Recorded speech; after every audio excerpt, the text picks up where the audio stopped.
Olá, boa noite. Meu nome é André Andriolo. Nós estamos hoje continuando com o estudo, decifrando o Antigo Testamento com a visão espírita. Nós estamos estudando o livro Gênesis. Essa é a quarta reunião. Estamos falando do capítulo 1, que fala da parte da criação. Hoje é 26 de fevereiro de 2024. Sejam todos bem-vindos. Quem chegou agora, por favor, coloca no mudo, tá bom? Bom, então, hoje nós vamos falar sobre esse capítulo 1 da Gênesis, né? A criação. Nossos objetivos hoje vão ser continuar a análise do capítulo 1, que a gente já começou semana passada, usando como base a doutrina espírita. Vamos fazer uma análise literária do capítulo 1, do prólogo, só do iniciozinho. E vamos introduzir o capítulo 2. Tá? Mais uma vez, eu sempre faço essa ressalva, que não tem intenção nenhuma, esse estudo não tem intenção nenhuma de estabelecer controvérsia ou discussão interpretativa com qualquer religião, com ninguém.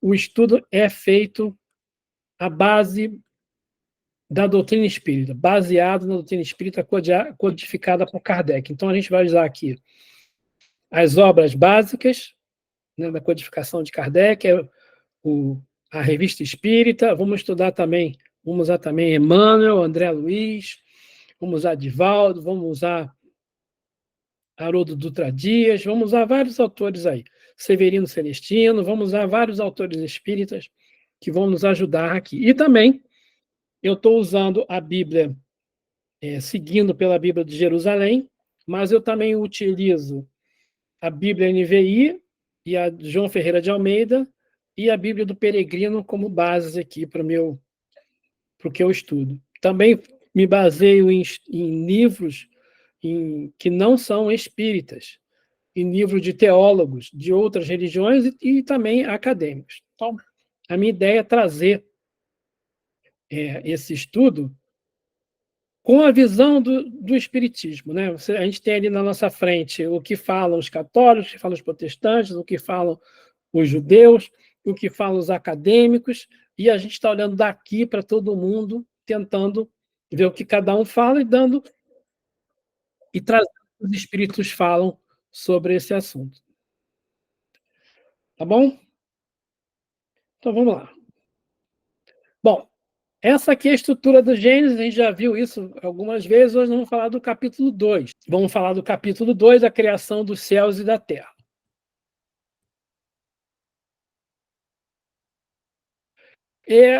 Vamos começar fazendo exercício? Eu achei interessante os exercícios que a gente fez, e tem bastante, na reunião passada a gente não fez, eu acho que ficou um pouco solto. Então, eu queria que vocês olhassem primeiro aqui Provérbios, não sei se dá para ver, Provérbios, capítulo 2, versículos 22 a 30. Tá? A sabedoria criadora.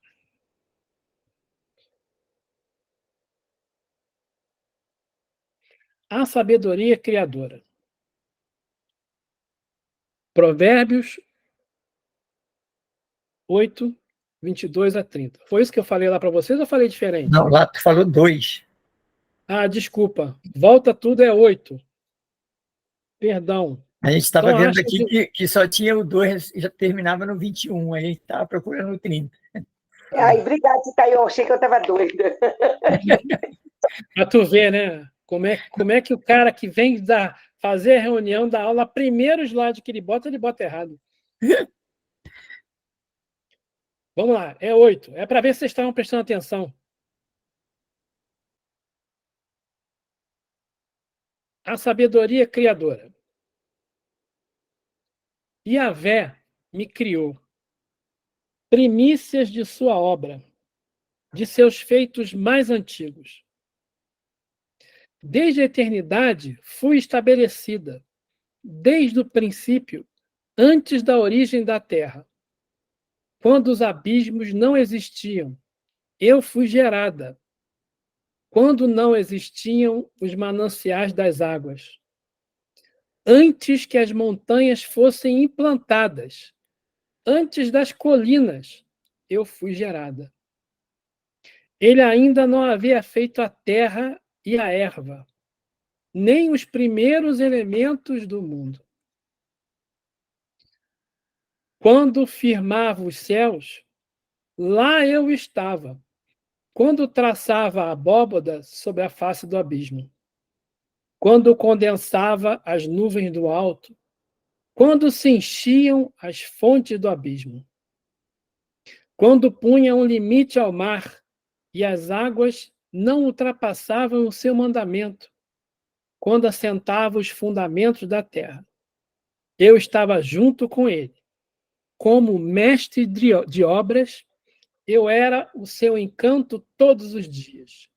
Todo o tempo brincava em sua presença. Quem é a sabedoria? O que vocês acham? De quem que ele está falando? Vou mandar mais um pouco. De Deus. Vou mandar mais um pouquinho. Acho que Jesus, né? Que fala sobre que brinca diante do Criador. A luz. É a sabedoria. O assunto é a sabedoria criadora. Vamos ver se agora eu acertei. Eu vou até olhar primeiro. Isso aí.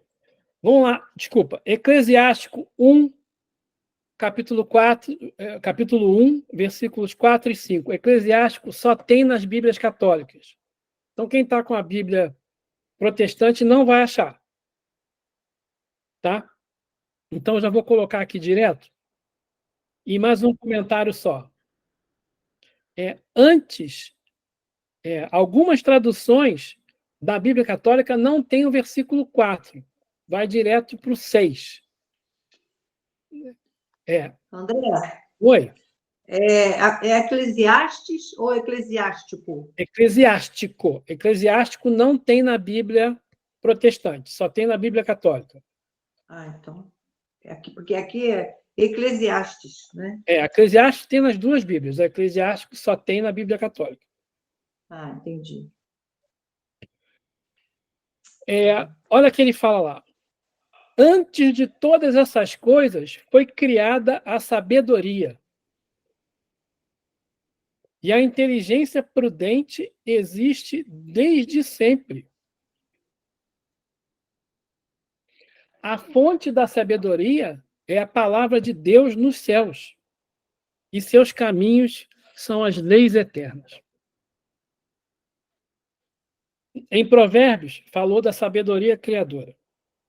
Sabedoria criadora, né, que estava lá, que Yahvé criou a sabedoria no início, no primício da sua obra, dos seus feitos mais antigos. Desde a eternidade, a sabedoria foi estabelecida. Desde o princípio, antes da origem da Terra. Aqui, ele fala, antes de todas essas coisas, foi criada a sabedoria. Uma inteligência prudente que existe desde sempre. A fonte da sabedoria é a palavra de Deus nos céus. E seus caminhos são as leis eternas.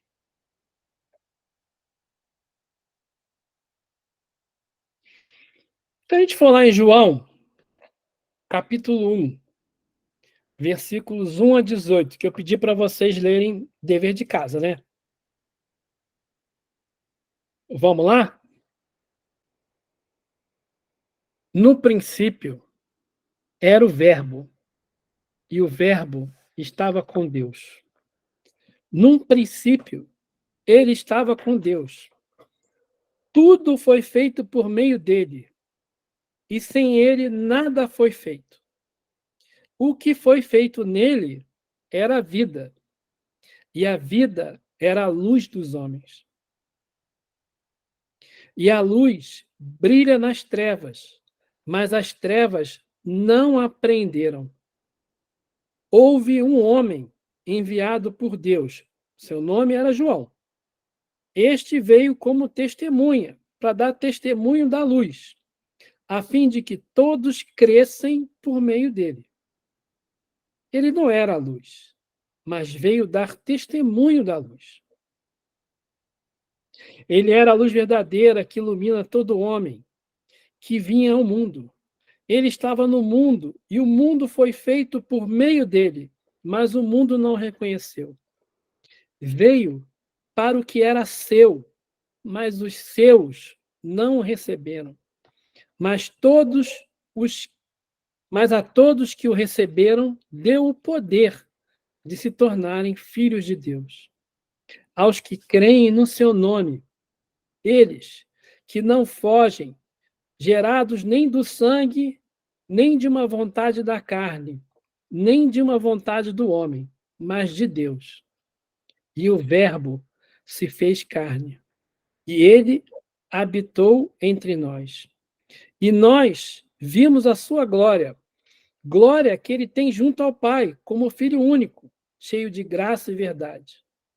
João dá o testemunho dele e clama: Este é aquele de quem eu disse: o que vem depois de mim passou adiante de mim, porque existia antes de mim. Pois, de sua plenitude, todos nós recebemos graça por graça, porque a lei foi dada por meio de Moisés. A graça e a verdade vieram por Jesus Cristo. Ninguém mais viu a Deus, o Filho unigênito, o que está no seio do Pai, este o deu a conhecer.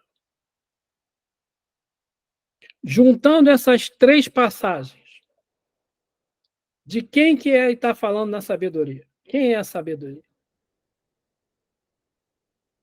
Ivana está falando. Jesus. Fala, Maria Luísa. Tem que tirar o som aí. Foi Jesus, né? Foi Jesus. Sabedoria é Jesus. Lá em Provérbios e Eclesiástico, já fala de Jesus, já fala de um ser que está lá no início. Né? Não fala no nome de Jesus, mas fala de um ser que está lá antes da Terra ser formada. E João vem confirmar isso. Maria Luísa não conseguiu falar, não, Maria? Não está tirando o som? Tirei o som, mas aí você começou a falar, eu prestei mais atenção. Eu queria falar esse pedacinho aqui, quando ele fala, né? Filhos nascidos não do sangue, nem da vontade de carne, mas da vontade do homem, e nem da vontade do homem, mas de Deus. Então, a gente vê, né, que toda a criação, a gente diz, filho do fulano, filho da ciclana. Na verdade, é só empréstimo, porque todos nós somos filhos dele, né? Então, esse trechinho aqui eu gosto muito. Ele está falando desde a criação, né? Que todos nós fomos criados lá atrás. A gente é filho hoje e é pai e é irmão na carne por conveniências da nossa encarnação, né? Porque era o que a gente precisava para a gente passar essa encarnação.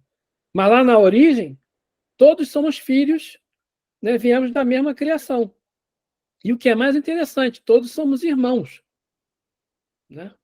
Por isso que a gente fala que todos somos irmãos. Né? Vamos lá. Então, vamos estudar agora, ouvindo já o que a gente falou, o que eu falei aqui, o que a gente viu, tanto em Provérbios como em Eclesiástico e em João. No primeiro dia, Deus criou o céu e a terra. Ora, a terra estava vazia e vaga. As trevas cobriam um abismo, e um sopro de Deus agitava a superfície das águas. E Deus disse: haja luz. Houve luz. E Deus viu que a luz era boa. E Deus separou a luz e as trevas. Deus chamou a luz de dia e as trevas de noite. Houve uma tarde e uma manhã. Primeiro dia. Então, eu sublinhei ali o céu e a terra. O que significa o céu e a terra? Segundo as tradições hebraicas, isso está aqui na Bíblia de Jerusalém, lá nas notas, ela fala sobre isso. Tem outros exegetas também que falam sobre isso. Na Bíblia do Peregrino também fala isso. E na Bíblia NVI protestante também diz a mesma coisa. O céu e a terra significa a totalidade do universo. Vazio e vago representa o caos. Alguns falam assim, um estado negativo da Terra. Né? O estado negativo assim, tem matéria, não tem. Eu prefiro falar assim, o vazio vago, o caos que havia antes da criação. E um abismo, esse é muito interessante. O abismo veio das tradições dos povos da Babilônia. Por quê? Né? Os hebreus, Abraão, ele nasceu em Ur, lá na Babilônia, na Mesopotâmia. Então, aqui, esse pessoal era todo envolvido nessas tradições. E muito do que tinha lá foi importado. Olha que interessante. Eles acharam, né, a arqueologia achou poemas em placas, em ruínas da Babilônia, em Nínive, em Nippur e em Assur, em vários lugares. Então, existe um conjunto de placas mais importante, que está mais bem legível, chamado Enuma Elis. São 7 placas que falam da criação, que os deuses formaram todas as coisas. Olha que interessante. No primeiro dia, tinha um primitivo abismo, um caos de águas, chamado de O Profundo. No segundo dia, os deuses fizeram firmamento superior e inferior. No terceiro dia, estabeleceram os céus e a terra. No quarto dia, puseram em ordem as estrelas. No quinto dia, fizeram crescer a relva e as ervas verdes, e os animais do campo, o gado e todas as coisas vivas. No sexto dia, formaram o homem do pó do chão. Tornaram-se criaturas viventes. Cada homem com sua esposa habitaram, eram companheiros, foram para um jardim onde moraram e não conheciam vestes. Então, muito parecido. E no sétimo dia foi feito o dia santo e ordenada a cessação de todo o trabalho. Então, nas tradições, né, ali naquela região da Mesopotâmia, isso já era uma coisa antiga, já existia. E foi trazido para a tradição hebraica também. Mas isso quer dizer que o que está ali é mito? Vou mandar. De novo o texto, né? Para comparar. Deus criou o céu e a terra vazia e tal. Aí, no segundo versículo, ele fala: ora, a terra estava vazia e vaga. As trevas cobriam o abismo. Um sopro de Deus agitava a superfície das águas. Sopro. Na Bíblia, se a gente pensa quem eram aquelas pessoas, né? Eram nômades, pastores, camponeses. Porque eles tinham que ter agricultura porque eles comiam pão. Eles andavam pelo deserto. Né? Moisés, na época, quando fez o Pentateuco, andava pelo deserto, peregrinava. Então, eram nômades. E eles tinham também lá os animais, que eles comiam, alguns eles usavam como para o holocausto, né? Como oferendas. Então, eram essas pessoas, 3.000 anos atrás. A gente não pode olhar para esses textos pensando com o dia de hoje. O que essas pessoas viam? Eles viam assim, pedra, água, planta, animal, são coisas da terra. tudo cai, né? A fruta cai, a água desce, né? Os animais, depois que morrem, caem, tudo cai. A única coisa que subia era o fogo, o vento, o ar, né? Fumaça, sobe. Então, era associado às coisas espirituais a fogo, ar, vento, fumaça, por exemplo. E as coisas terrenas, pedra, água, planta. Voltando lá. As trevas cobriam o abismo, um sopro de Deus agitava a superfície das águas. Então, o Espírito, Deus representando o Espírito, e a água representando a matéria. E Deus disse: haja luz, e houve luz. Viu que a luz era boa, depois separou a luz das trevas. E houve uma tarde e uma manhã, primeiro dia. Deus disse: é uma ação. Toda a criação, nos 6 dias, primeiro, Deus disse. Depois que ele disse, aconteceu. Então, a vontade de Deus, né, a sua vontade, era o verbo, era a ação. E o haja era a instrução. Ó, haja luz. E teve luz. Mandava, obedecia. Ordem, imperativo. E também Deus coloca a ordem no caos, separa as coisas, tudo no seu devido lugar. E tarde de manhã, só uma observação, o dia começa para os hebreus às 18 horas. Então, tarde, manhã. Sempre falando assim. Então, né, no primeiro dia, a gente fazendo essa análise do que tá, do texto que está aí, né, tentando entender isso como eles viam naquela época. Então, Deus, um ser supremo, criou tudo. Criou tudo. Antes da criação, era tudo vazio. Era um abismo. Não tinha luz. E aí, um sopro de Deus agitava a superfície das águas. Existia um vento.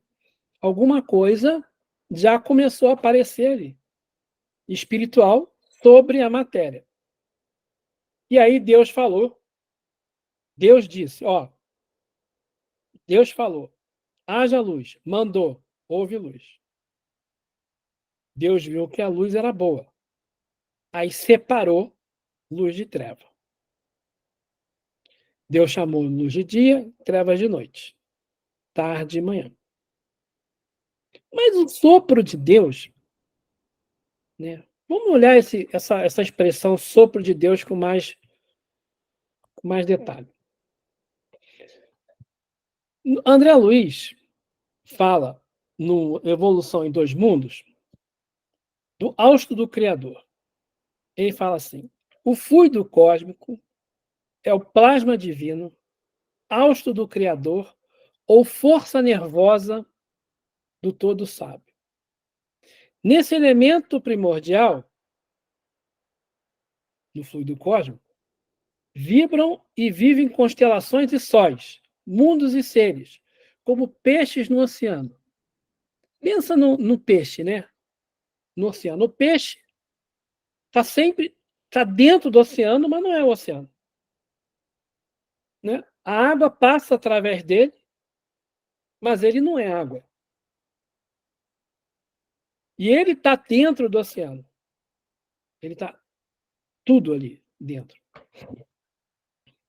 Então nós estamos envoltos pelo fluido cósmico do mesmo jeito que o peixe está ali. Né? A gente respira, a gente passa por dentro de nós do fluido cósmico esse plasma divino, esse hausto do Criador. Hausto, desculpa, é respiração.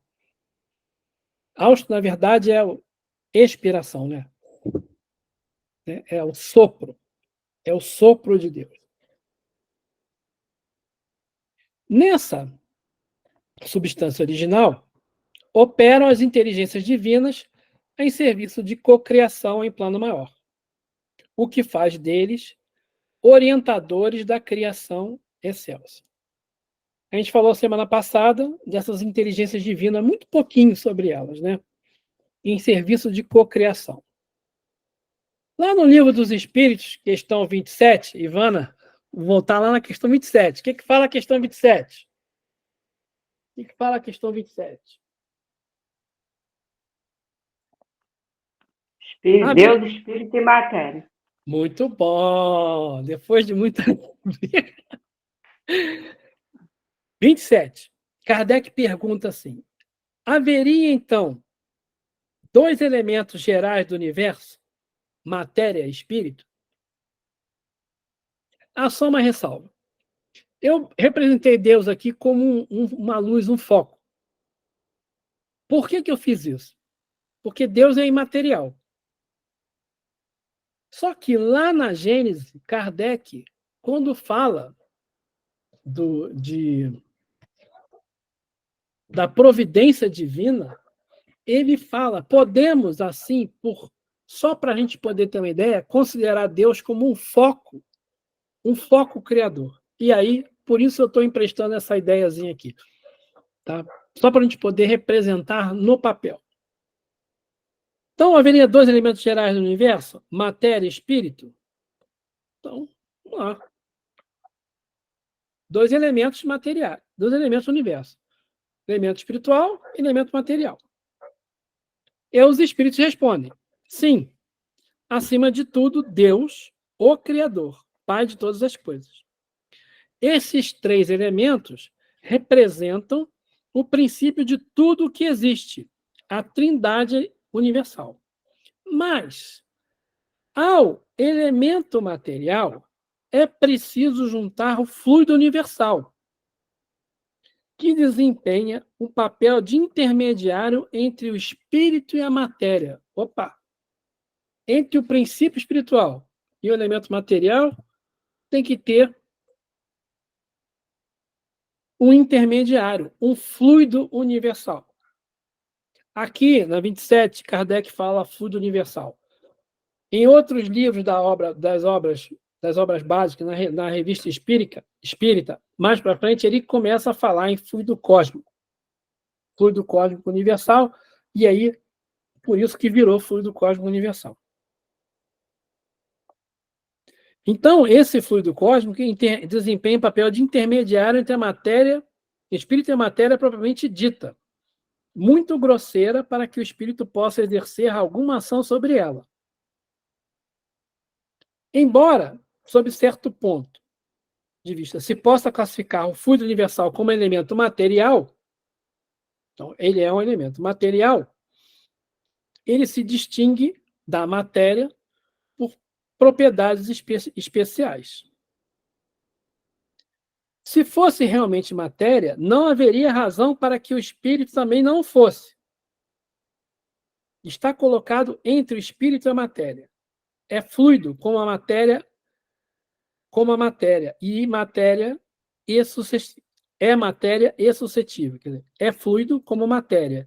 É matéria e suscetível, pelas suas inúmeras combinações com esta, sob a ação do espírito, de produzir infinita variedade de coisas, de que não conheceis senão uma ínfima parte. Esse fluido primitivo ou elementar, sendo o agente de que o espírito se utiliza, é o princípio sem o qual a matéria estaria em perpétuo estado de divisão e jamais adquiriria as propriedades que a gravidade lhe dá. Então, o fluido cósmico universal é que faz o elemento material ser matéria. E o fluido cósmico universal se divide. Ele produz infinita variedade de coisas. Então, se a gente for aqui, do lado mais denso, da matéria densa, olha aqui, matéria densa. Aí a gente vai vindo aqui para o estado mais fluídico da matéria, Desculpa. Estado mais fluídico da matéria. Eu tenho que botar só um instantinho. Né? A gente sai daqui. Do mais denso. A gente vai andando para o lado menos denso, você tem os diversos tipos de fluido. O fluido nervoso, que André Luiz fala, que o Kardec também fala um pouquinho sobre isso, fluido ectoplasma, fluido vital, fluido perispírito, fluido espiritual, tudo. Todos os tipos de fluidos fazem parte dessa variedade, né, de fluidos que são oriundos no fluido cósmico universal. Isso está lá na questão 27 do Livro dos Espíritos. Na 27A, Kardec pergunta, esse fluido aí é o que a gente chama de eletricidade? Os espíritos respondem, dissemos que ele é suscetível de inúmeras combinações. O que chamais de fluido elétrico, fluido magnético, são modificações do fluido universal. Então, né, tudo o que existe é modificação desse fluido. Desculpa. Quando então, André Luiz fala do sopro divino, vamos voltar aqui, que o fluido cósmico é o plasma divino, o hausto do Criador, quando o capítulo 1 da Gênesis fala que o sopro de Deus parava sobre as águas, ele está falando do fluido cósmico universal. Do fluido cósmico universal que vai atuar sobre a matéria, separando as coisas, saindo do caos, trazendo a luz, criando as estrelas, criando a terra, criando os animais, criando tudo. Através dessas modificações do fluido cósmico é que Deus cria. O que Deus faz o tempo todo? Só cria. Não é isso? Então, tudo bem ou viajei demais? Fui muito longe. Poxa, o pessoal fala, visto estudar a Bíblia, o André ficar falando de Livro dos Espíritos, né, André, mas tem que ser. Vamos lá. A Cláudia falou que está tudo bem. Beleza. Neuzeli também. Adriana, muito bom. Deus disse que a terra produza seres vivos segundo a sua espécie. Sempre Deus disse. E assim se fez. Né? Animais domésticos, répteis, feras segundo a sua espécie. Fez as feras segundo a sua espécie, os animais domésticos segundo a sua espécie, todos os répteis do solo segundo a sua espécie, e Deus viu que isso era bom. Aí tem uma coisa interessante aqui. Deus disse, façamos o homem à nossa imagem, como nossa semelhante, que eles dominem sobre os peixes do mar, as aves do céu, os animais domésticos e todas as feras e todos os répteis que rastejam sobre a terra. Então, o homem aqui, ele está falando do ser humano, tá? Porque depois ele fala que eles, né, que o ser humano domine. Façamos, está no plural. Eu fiquei bolado com isso aqui. Imagem e nossa semelhança. Será que imagem e semelhança, nós somos a imagem de Deus? Aí a gente vai lá na Capela Sistina, né? Lá em Roma, tem aquela imagem linda, maravilhosa, que Michelangelo, aquele afresco que Michelangelo pintou, né, de Deus esticando o dedo numa nuvem, né, um velho de barba, esticando o dedo assim e dando a vida para Adão. É isso que ele está falando?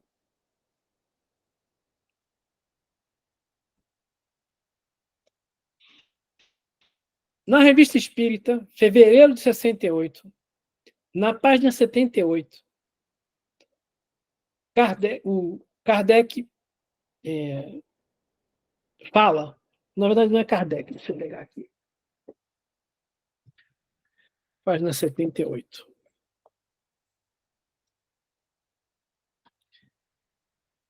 Quem fala sobre quem fala sobre isso é um espírito. Só que esse espírito ele não assina com o nome. Ele coloca assim, êxtase sonambúlico em Paris, 1866. São mensagens sobre um assunto que ele chamou de espíritos marcados. No item 3, no início ele fala assim, há muitos espíritos superiores que concorrem poderosamente para a obra regeneradora, mas nem todos são os messias. Existem espíritos superiores, todos concorrem para a obra de regeneração. Kardec já está falando em regeneração em fevereiro de 1868. Mas nem todo mundo é Messias. Opa! Que história é essa? Os espíritos superiores que agem livremente e por sua própria vontade. Os espíritos superiores são aqueles que já têm livre-arbítrio.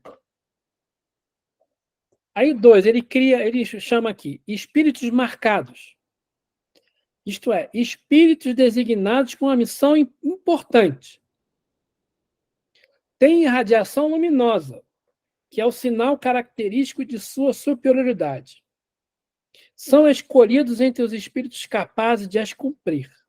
Entretanto, como têm livre-arbítrio, podem falir por falta de coragem, de perseverança ou de fé, e não estão livres dos acidentes, que podem abreviar os seus dias. Não estão livres de acidentes que podem abreviar os seus dias na Terra. Mas, como os desígnios de Deus não estão à mercê de um homem, o que um não faz, o outro é chamado a fazer. Eis porque há muitos chamados e poucos escolhidos. Feliz daquele que realiza sua missão, segundo as vistas de Deus e sem desfalecimento. Quem viu lá o filme Nosso Lar 2, espírito superior, né? Ele brilha. Acho que é Aniceto o nome dele, não lembro mais. Ele brilha, ele tem livre-arbítrio. E ele tem missão. E ele pode encarnar, mas ele diz aqui que ele precisa de coragem, porque ele pode encarnar e pode não conseguir. Eu sempre falo sobre Alcione ou Alcione, nunca sei como é que se fala, no livro Renúncia. Né? Ela já é um espírito superior, podendo ir para outro orbe, outro planeta, melhor do que a Terra. E aí, ela fala, não vou deixar para trás, não, os que eu amo. Eu vou voltar. Aí fala, você tá maluca? Você vai reencarnar? Vou. Toma cuidado. O mentor dela fala, toma cuidado, você pode falir. Não, eu vou assim mesmo. Então, os espíritos que vêm em missão, que ele chama de espíritos marcados, são espíritos de luz, mas eles podem não conseguir cumprir a sua missão. Agora, número 3. Os messias, os seres superiores, chegados ao mais alto, esse é o que está na tela, mais alto grau da hierarquia celeste, depois de terem atingido a perfeição que os torna infalíveis. Infalíveis. Os messias são infalíveis.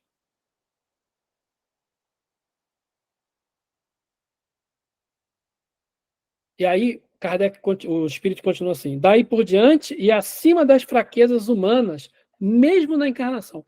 Então, o Espírito, o Messias, que vem a encarnar, ele é infalível mesmo encarnado.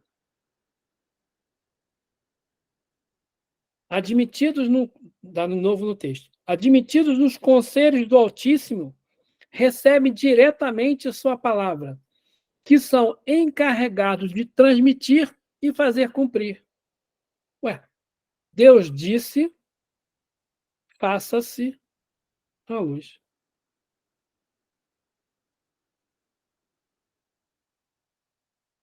Verdadeiros representantes da divindade. É entre eles que Deus escolhe seus enviados especiais, os seus messias, para as grandes missões gerais. Olha só. os Messias. Jesus era o Messias. Espírito infalível, espírito crístico. Emmanuel fala para a gente, no início do Caminho da Luz, rezam as tradições espirituais, né, que a comunidade de espíritos crísticos se reuniram duas vezes na Terra, uma na época da formação da Terra e outra vez para organizar a vinda de Jesus. Esses Messias, Jesus era o Messias. Será que Jesus foi tentado pelo Satanás? Será que Jesus ficou com medo na hora de ser crucificado, como algumas pessoas passam? Os Messias, mais alto grau da hierarquia. André Luiz fala, inteligências gloriosas. São os Messias, que tomam o plasma divino e convertem-no em habitações cósmicas, de múltiplas expressões. Deus fala, vai lá e faz. E eles fazem. Arquitetos maiores, que organizam galáxias, estrelas. Evolução em 2 mundos. André Luiz, capítulo 1. Então, de novo lá. Voltamos lá. Façamos os homens à nossa imagem. Como semelhança. Quem que é o façamos? São esses espíritos crísticos. São os Messias, que estavam no início organizando, né, a formação do ser humano.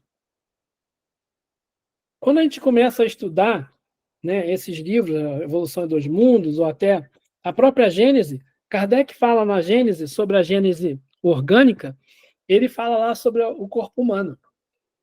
O que ele diz é o seguinte, não foi primeiro o corpo humano, primeiro foi o espírito, né?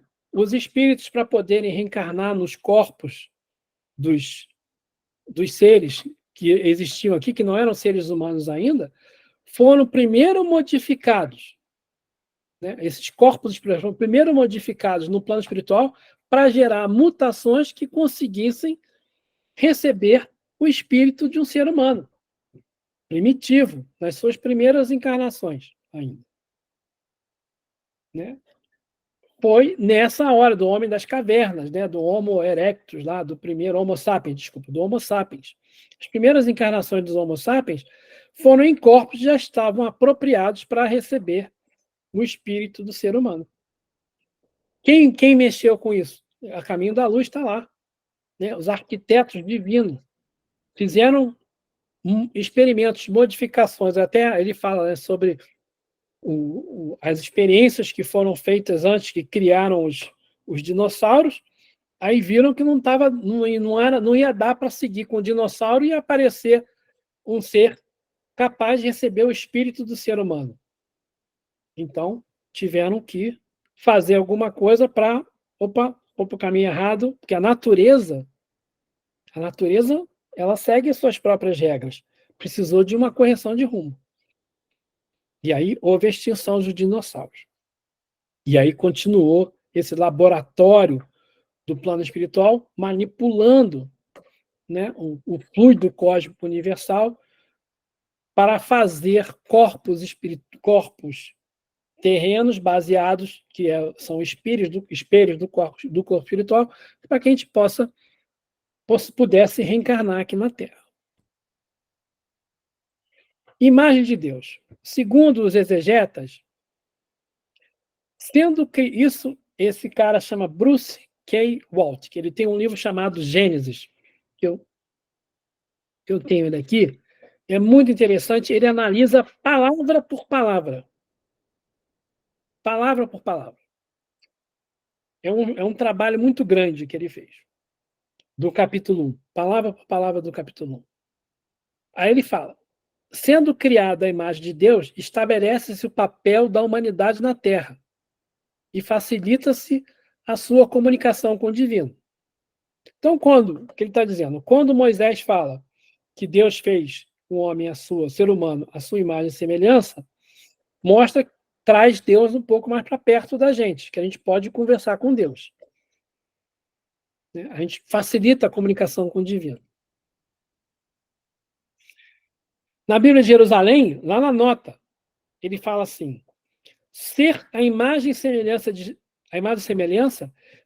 salienta o fato de que, dotado de inteligência e vontade, o homem pode entrar efetivamente em relação com Deus. O pensamento de Deus passa pelo fluido cósmico, nós todos estamos imersos no oceano do fluido cósmico. O nosso problema é que a gente não percebe.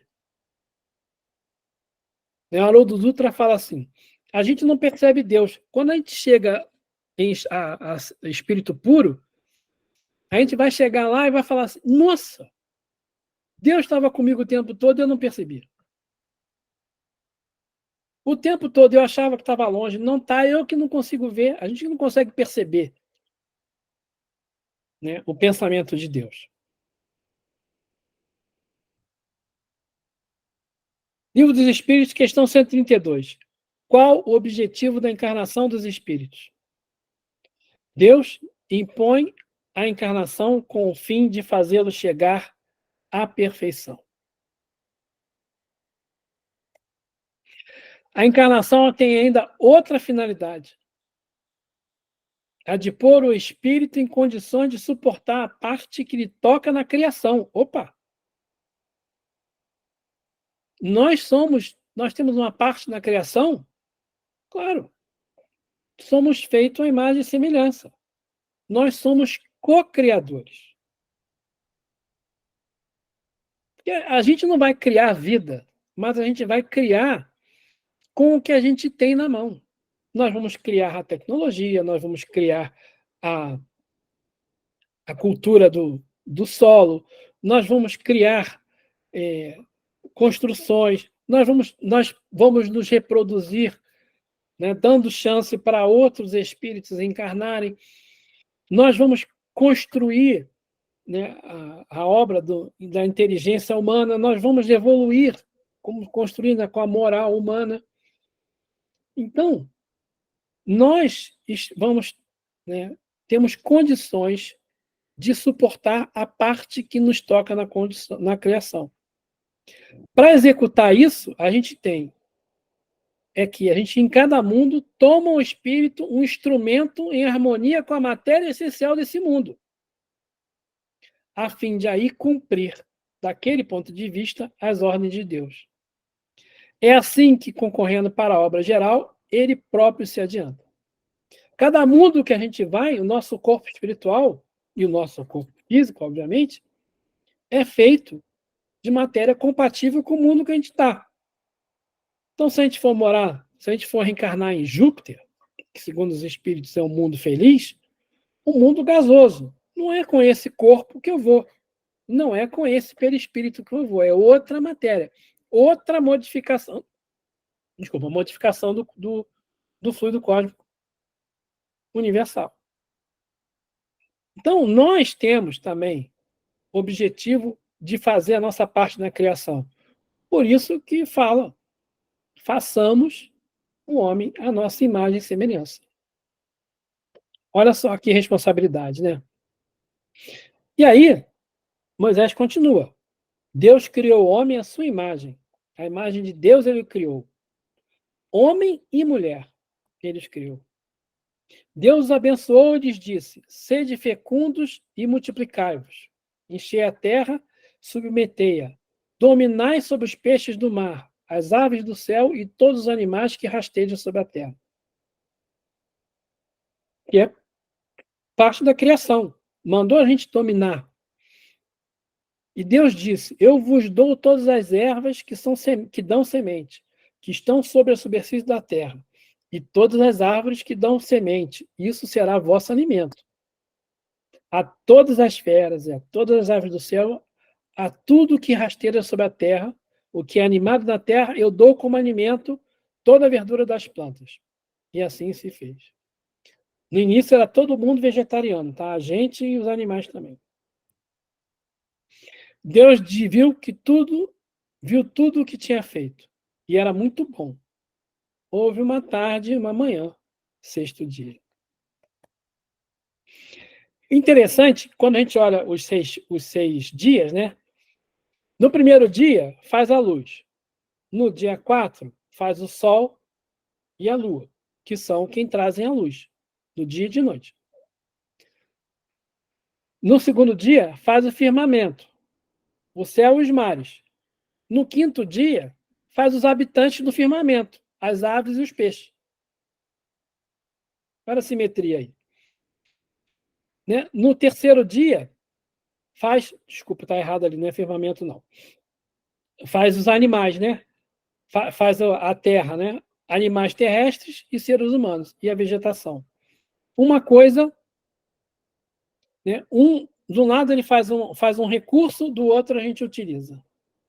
Então, a Gênesis dos 6 dias também tem essa visão. Essa visão está naquele livro do Bruce K. Waltke e na Bíblia NVI, que é protestante. Então, essa análise também existe. Esse primeiro capítulo, chamado de prólogo, ele tem várias visões. E aí terminamos o primeiro capítulo.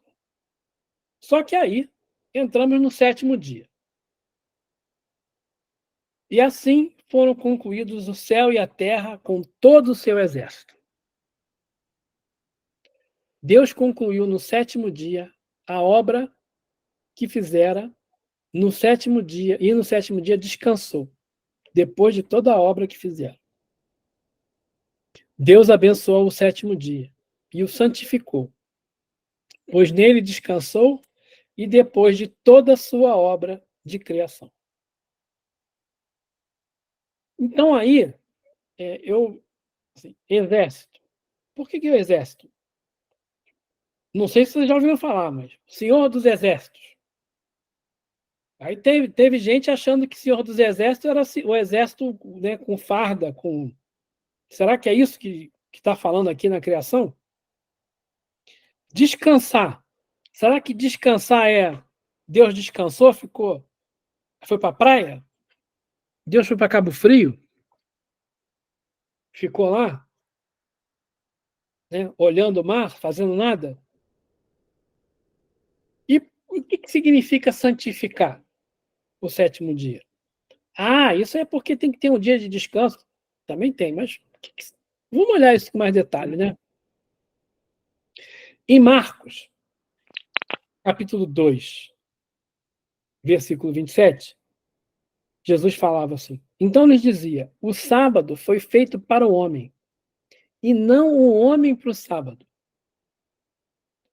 O sábado foi feito para o homem, não o homem para o sábado. Se a gente olhar lá aqui, os 6 dias, né?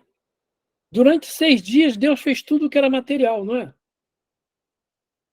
Tudo que é material. No sétimo dia, falou para santificar.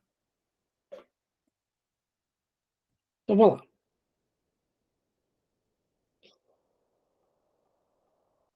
Descansou. O exército eu vou deixar para depois. Descansou.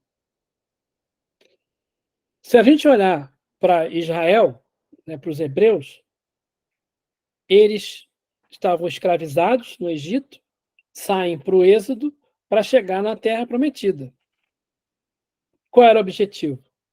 Depois da escravidão, você tem a libertação, você vai peregrinar até chegar num lugar onde você pode descansar. E é um detalhe que no sétimo dia não tem tarde, não tem manhã. Então, será que ele está falando da mesma coisa? Né? Então, eu já até comecei a falar antes, né? Os 6 dias do santificou são 6 dias dedicados às coisas materiais. O sétimo dia deve ser separado para as coisas de Deus. Por isso que Jesus fala lá, o sábado foi feito para o homem.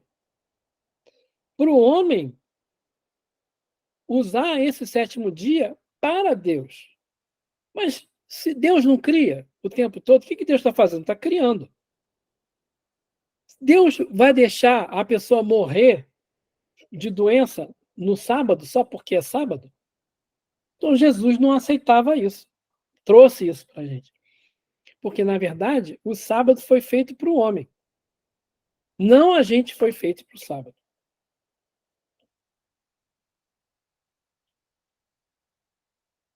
O Evangelho segundo o Espiritismo, no prefácio. O Espírito de Verdade manda uma mensagem que está lá no prefácio do Evangelho segundo o Espiritismo. Os Espíritos do Senhor, que são as virtudes dos céus, qual imenso exército que se movimenta ao receber as ordens do seu comando, espalham-se por toda a superfície da terra. E semelhantes às estrelas cadentes, vêm iluminar o caminho, os caminhos e abrir os olhos aos cegos. Será que o exército que estava falando lá é esse aqui?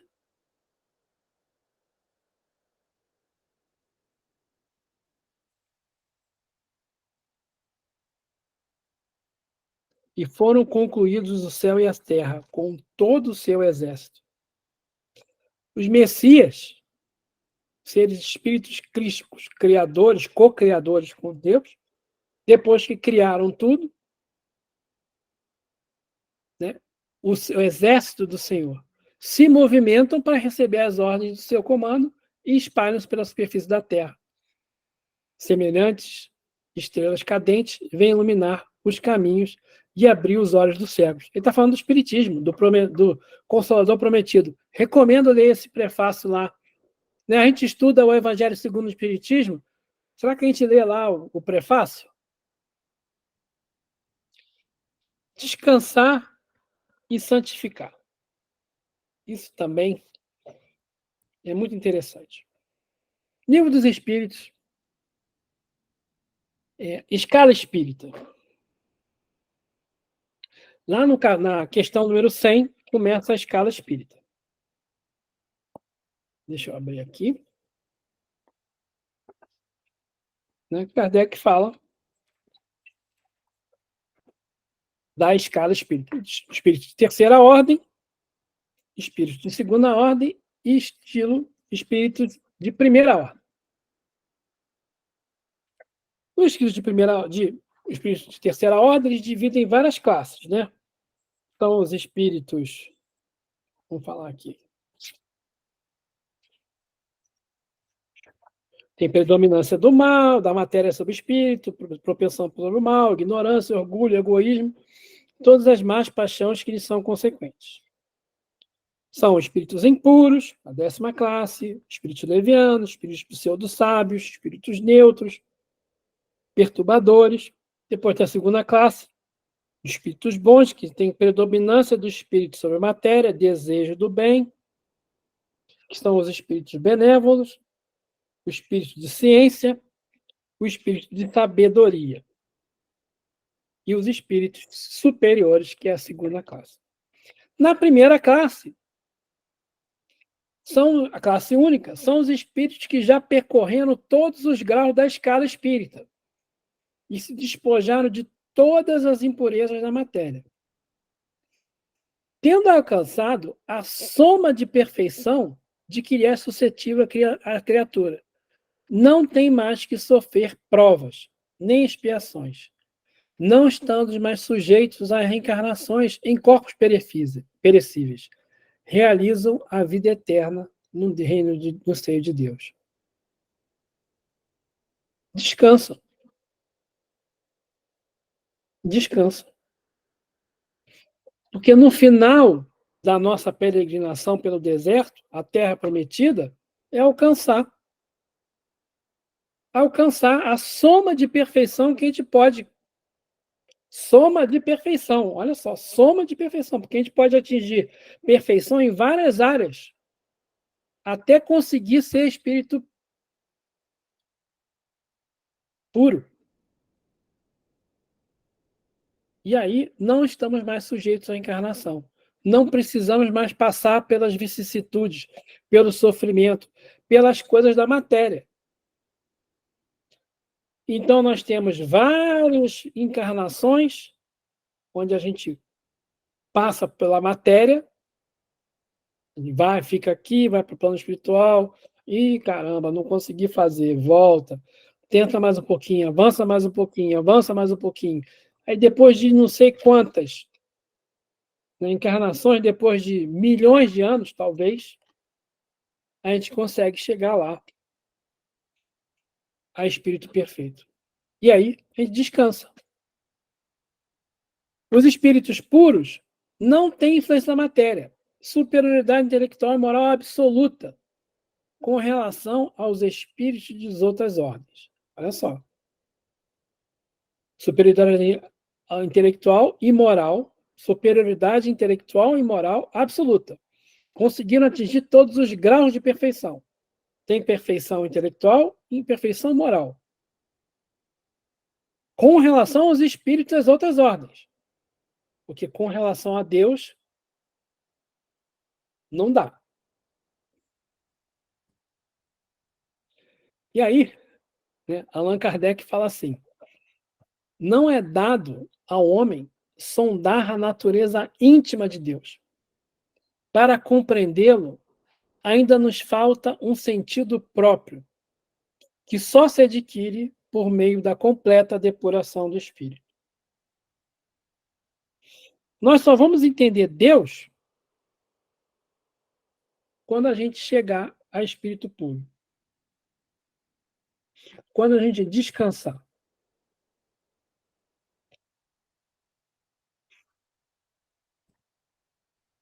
Qual é a nossa meta? Então, qual deve ser a nossa meta? A nossa meta, né, é descansar.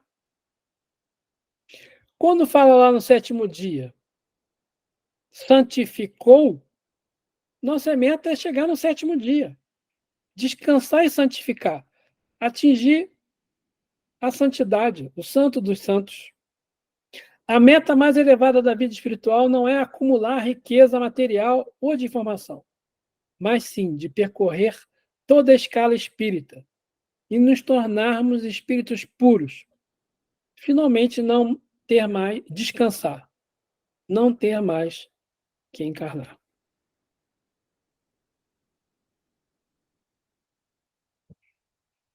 Essa é a meta. André, posso fazer um comentário? Pode. Dentro desse conceito abrangente que você colocou de evolução espiritual, o descansar é isso, né? É você não ter mais que passar por nenhuma dessas dificuldades, né? De aflições que a gente passa, né? Que hoje a gente passa.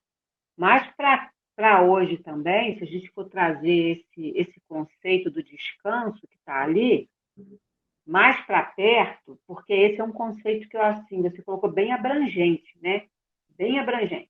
Mas mais para perto, eu penso que o descanso ali é realmente a gente tem os outros dias para a gente trabalhar, para a gente dar conta da vida material, mas é para a gente alcançar isso que você falou, né? O que Deus quis é que pelo menos um dia da semana nós nos dedicássemos a Ele, né, e a cuidar do espírito, e não mais da matéria, que são os elementos que estão lá, né, elementos gerais do universo. Então, da matéria, a gente vai trabalhar 7 dias, né, fazer o que tem que fazer, cuidar da vida.